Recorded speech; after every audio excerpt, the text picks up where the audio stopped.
नमस्कार बच्चों। आइए इस पाठ की कथा को आगे बढ़ाएं। अगला अंश तीसरा अनुच्छेद। अब तक आपने पढ़ा कि तपोदत्त नाम का बालक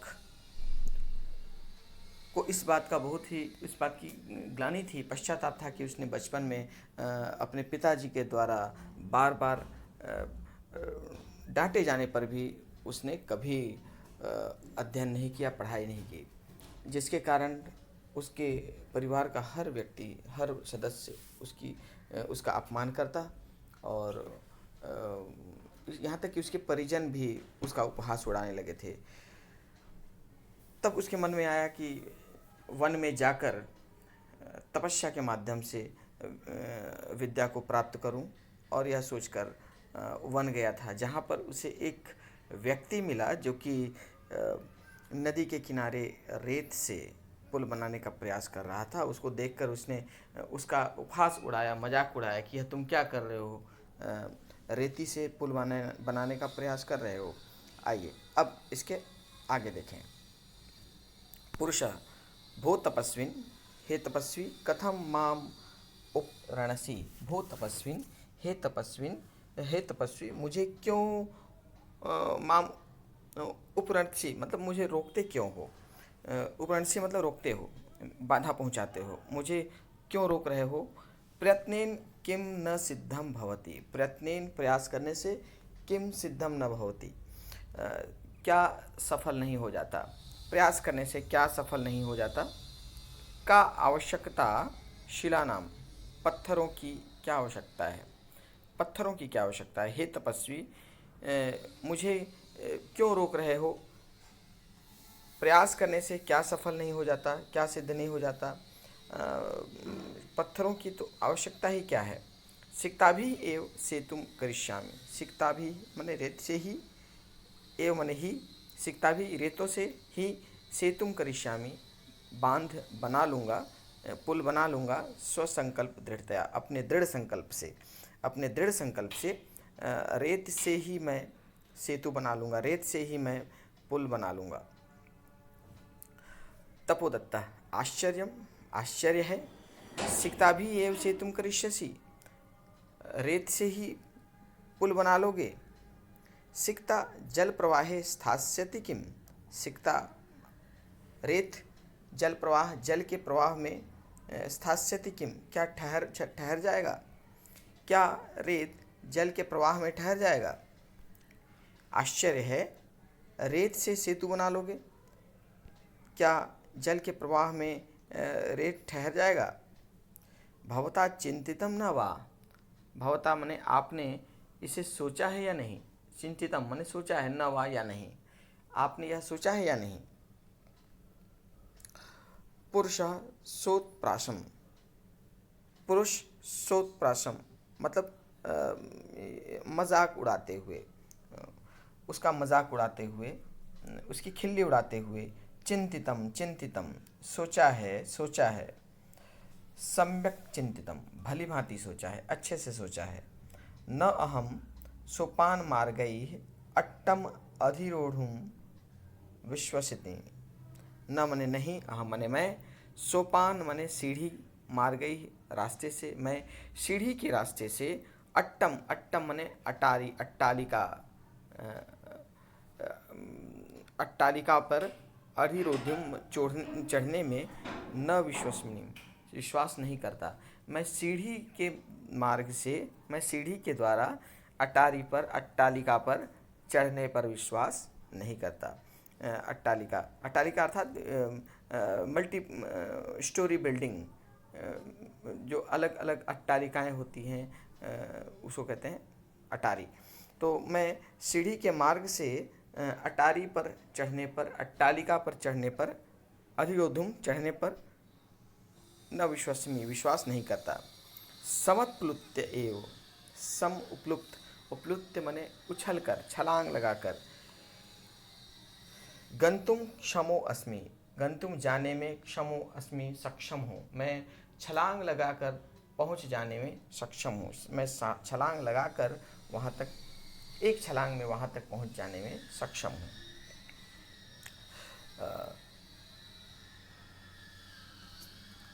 मैं सीढ़ी के मार्ग से अट्टालिका पर चढ़ने में विश्वास नहीं करता। मैं तो छलांग लगाकर ही पहुंच जाने में सक्षम हूँ। पुरुषः सविमर्शम माने सोच कर, को अत्र संदेह है, इसमें क्या संदेह है, किंच और क्या। आइए इसको फिर से देखें, भाषिक तत्वों पर चर्चा करें। तो पुरुष भोः तपस्विनः, भोः तपस्विनः, यहाँ पे विसर्ग संधि है, भोः के साथ तपस्विनः है। आप सबको मालूम है विसर्ग के बाद यदि त आता है तो विसर्ग का स हो जाता है, ये सत्व संधि के अंतर्गत।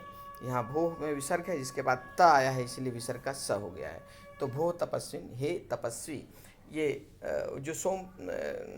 जो तपोदत्त था वह तपस्वी की वेशभूषा में है, क्योंकि उसने सोचा कि जो मैं आश्रम जाकर मैंने क्रम से जो विद्या प्राप्त नहीं की, तो मैं भगवान के नाम का स्मरण करूं, तपस्या करूं, और तपस्या में मैं एक साथ ईश्वर से वर मांग लूँ विद्यावान होने का। तो तपस्वी के वेश में आया था उस जंगल में तपस्या करने के लिए। तो उसको देखकर वह पुरुष कह रहा है कि हे तपस्वी, कथम माम उपरुत्सी, माम मुझे मुझको, उपरुत्सी माने रोकते हो, मुझे क्यों रोकते हो, किस लिए मुझे रोकते हो। प्रयत्नेन किम न सिद्धम भवति, प्रयत्नेन प्रयत्न करने से, प्रयास करने से, किम न सिद्धम भवति क्या सफल नहीं हो जाता, प्रयास करने से क्या सफल नहीं हो जाता। प्रयत्नेन तृतीया विभक्ति, किम न सिद्धम, सिद्धम मतलब कि सफलता, सफल हो जाना, भवति माने होता है। का आवश्यकता, यहाँ पे दीर्घ स्वर संधि है, का के साथ आवश्यकता, क्या आवश्यकता है। शिलानाम माने पत्थरों की, मतलब कि पत्थरों से पुल बनाने की क्या आवश्यकता है, प्रयास करने से क्या नहीं हो जाता, पत्थरों से पुल बनाने की क्या आवश्यकता है। सिकता भी एव, सिकता भी एव, यहाँ भी विसर्ग संधि है। सिकता भी रेत से, एव ही यहाँ रुत्व संधि है। विसर्ग के पहले अ या आ के अलावा कोई दूसरा स्वर आए तो विसर्ग का र हो जाता है, और उसके बाद यदि तीसरा चौथा पांचवा वर्ण आता है या कोई भी स्वर आता है या य र ल ह आता है, तो ये जो विसर्ग था वो विसर्ग र में बदल जाता है, और वहीं यदि अ हो तो विसर्ग का उत्त हो जाता है। तो सिकता भी एव सेतुम करिष्यामि, रेत से ही मैं पुल बनाऊंगा। सिकता भी ये सेतु, रेत से ही पुल बनाऊंगा। स्वसंकल्प दृढ़तया, दृढ़तया माने दृढ़ता से, संकल्प अपने संकल्प की दृढ़ता के साथ, व्यक्ति का को संकल्प होना, बद्ध होना जरूरी है। यदि यह संकल्प कर ले तो कुछ भी कर सकता है। तो मैंने संकल्प लिया है रेत से पुल बनाने का, तो अपने दृढ़ संकल्प से रेत से ही सेतु का निर्माण कर लूँगा। तपोदत्त आश्चर्यम, आश्चर्य है। सिकता भी एव सेतुम करिष्यसि, रेत से ही पुल बना लोगे। सिकता जल प्रवाहे स्थास्यन्ति किम, सिकता माने रेत, जल प्रवाहे जल के प्रवाह में, स्थास्यन्ति स्था मतलब ठहरना, स्थास्यन्ति में ठहर जाएंगे, किम माने क्या, क्या रेत जल के प्रवाह में ठहर जाएंगे। भवता चिंतितम न वा, भवता माने आपने, चिंतितम सोचा है या नहीं, वा अव्यय है, न वा या नहीं। स उत्प्राशम माने खिल्ली उड़ाते हुए, मजाक उड़ाते हुए, चिंतितम, चिंतितम। स यहाँ स लग गया है, मतलब यहाँ पे अव्ययी भाव समास है, तो जहाँ स लगता है तो सहितम हो जाता है। तो उत्प्रासेन सहितम, तो उत्प्रासेन सहितम अर्थात मजाक के साथ, खिल्ली उड़ाते हुए। चिंतितम, चिंतितम सोचा है, सोचा है। सम्यक चिंतितम भली भांति सोचा है, अच्छी तरह सोचा है।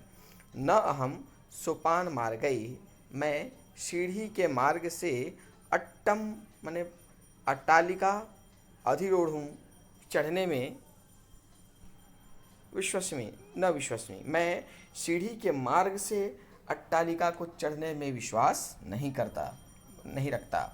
सम उत्प्लुत्य एव, सम उत्प्लुत्य, उत्प्लुत्य में ल्यप प्रत्यय है,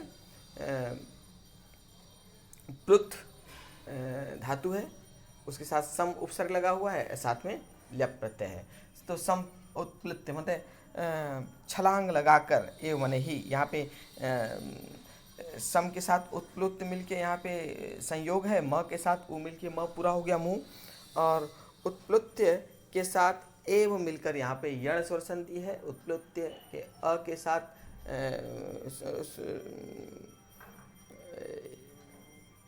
य के साथ ए मिलके एव हो गया, यहाँ वृद्धि स्वर संधि। और सम उत्प्लुत में प्रत्यय और उसके साथ एव मिलके वृद्धि स्वर संधि, यह के साथ यह अर्थात अ के साथ ए मिलके अय हो गया। गंतुम में तुमुन प्रत्यय है, गम के साथ तुमुन प्रत्यय मिलकर गंतुम हो गया। क्षमो अस्मि यहाँ पे विसर्ग संधि है। विसर्ग में यहाँ उत्त संधि, विसर्ग के पहले और विसर्ग के बाद दोनों स्थान पर यदि अ हो तो विसर्ग का ओ हो जाता है और आने वाले अ के स्थान पर अवग्रह हो जाता है। तो क्षमो अस्मि में सक्षम हूँ, अर्थात छलांग लगाकर ही जाने में मैं सक्षम हूँ। तपोदत्त सव्यंग्यम, व्यंग्य के साथ व्यंग्येन सहितम, सव्यंग्यम व्यंग्येन सहितम, अव्यय भाव समास। साधु साधु साधु साधु माने बहुत बढ़िया, बहुत बढ़िया, बहुत अच्छा, बहुत अच्छा। आंजनेयम अपि अतिक्रमसी, आंजनेय कहते हैं हनुमान जी को। आंजनेयम अपि माने हनुमान जी को भी, अपि अतिक्रमसी उनको भी अतिक्रमण करोगे। तो उनका भी जैसे जिस प्रकार तुमने पुल बनाकर श्री राम जी का अतिक्रमण करने का प्रयास किया, श्री राम जी से भी आगे बढ़ने का प्रयास किया, उसी प्रकार तुम एक छलांग में उछलकर हनुमान जी का भी अतिक्रमण करना चाहते हो। तो साधु साधु, बहुत अच्छा, बहुत अच्छा। क्या हनुमान जी का भी अतिक्रमण करने की इच्छा करते हो? पुरुष सविमर्शम माने विमर्शन सहितम, सोच कर। यहाँ पे देखिए आंजनेयम में म है, म के साथ ए मिलके में हो गया। आंजनेयम म का ए अ हो गया, अर्थात संयोग है। अपि अतिक्रमसी, अपि के ई के साथ अतिक्रमसी का अ मिलकर, अर्थात ई के साथ भिन्न स्वर मिलकर ई का य हो गया है। तो यहाँ पे यण संधि है। आंजनेयम अपि अतिक्रमसी, का भी अतिक्रमण करोगे, क्या हनुमान जी का भी अतिक्रमण करोगे? सविमर्शम, सोचकर। कोत्र संदेह है, इसमें क्या संदेह है? किंच, और क्या? विना लिपि अक्षर ज्ञानम, विना माने बिना, लिपि अक्षर ज्ञान अर्थात लिपि अक्षर ज्ञान, लिपि तथा अक्षर के ज्ञान के बिना, तपोभि एव तपस्या से ही, केवलम माने केवल, बिना लिपि और अक्षर ज्ञान के यदि तपस्या से ही, यदि विद्या वशेष्यु ते, यदि विद्या वशेष्यु माने वश में किया जा सकता है, ते माने तुम्हारे द्वारा, यदि तुम्हारे द्वारा विद्या वश में किया जा सकता है, लिपि और अक्षर के ज्ञान के बिना, तपस्या से ही, यदि तुम्हारे द्वारा लिपि और अक्षर के ज्ञान के बिना केवल तपस्या से ही विद्या को वश में किया जा सकता है, सेतु ऐसा तथा मम, वैसे ही मैं भी इस सेतु को बना पाऊंगा। इसी प्रकार मैं भी इस सेतु को बना पाऊंगा। जिस प्रकार तुमने न तो लिपि का ज्ञान लिया है, न अक्षर का ज्ञान लिया है, तुम्हें न तो क ख ग का ज्ञान है, न ही किस प्रकार उसे लिखना है, उसकी लिपि का ज्ञान है, लेकिन तुम सोचते हो कि केवल तपस्या करके ही मैं विद्या को अपने वश में कर लूँगा। यदि तुम्हारी ऐसी सोच है तो फिर मैं इस पुल का निर्माण क्यों नहीं कर सकता रेत से? जिस प्रकार असंभव कार्य को तुम कर सकते हो, उस प्रकार मैं भी तो उस असंभव कार्य को कर सकता हूँ। तो फिर से देखिए ये श्लोक, विना लिपि अक्षर ज्ञानम, लिपि अक्षर ज्ञान, लिपि ई के साथ अक्षर ज्ञानम का अ मिल के ई का य हो गया है, यण स्वर संधि। लिपि धन अक्षर ज्ञानम। विना माने विना, विना द्वितीया के साथ विना का प्रयोग होता है। ज्ञानम यहाँ द्वितीया है, इसके साथ विना लगा है, अर्थात विना लिपि अक्षर ज्ञानम तपोभी एव। तपोभी यहाँ विसर्ग संधि है, विसर्ग के पहले ई है और विसर्ग के बाद स्वर है, अर्थात विसर्ग पहले आ के अतिरिक्त दूसरे स्वर होने के कारण विसर्ग का र हो गया है। तो तपोभिरेव अर्थात तपोभी एव केवलम यानी केवल। तो बिना लिपि और अक्षर ज्ञान के केवल तपस्या के बल पर ही यदि विद्या को वशे किया जा सकता है, ते मने तुम्हारे द्वारा विद्या को वश में किया जा सकता है। सेतु एषः तथा मम। तथा मने वैसे ही, मम मने मेरा यह पुल, उसी प्रकार मेरा यह पुल भी पूरा किया जा सकता है। तो इस प्रकार इस श्लोक का यह अर्थ हुआ। इसका अन्वय देख लेंगे। लिपि अक्षर ज्ञानम विना, लिपि अक्षर ज्ञानम विना केवलम तपोभी एव, केवलम तपोभी एव यदि ते विद्या वशेषु, यदि ते विद्या वशेषु, यदि तुम्हारे द्वारा विद्या वश में की जा सकती है। तथा वैसे ही मम एषः सेतु, मम एषः सेतु, वैसे ही मेरा यह पुल भी पूरा किया जा सकता है। तो मुझे विश्वास है कि आप लोगों को इसका अर्थ भली भांति समझ में आ गया होगा। तो मिलते हैं अगले वीडियो में इसके आगे के अनुच्छेद की व्याख्या के साथ। नमस्कार।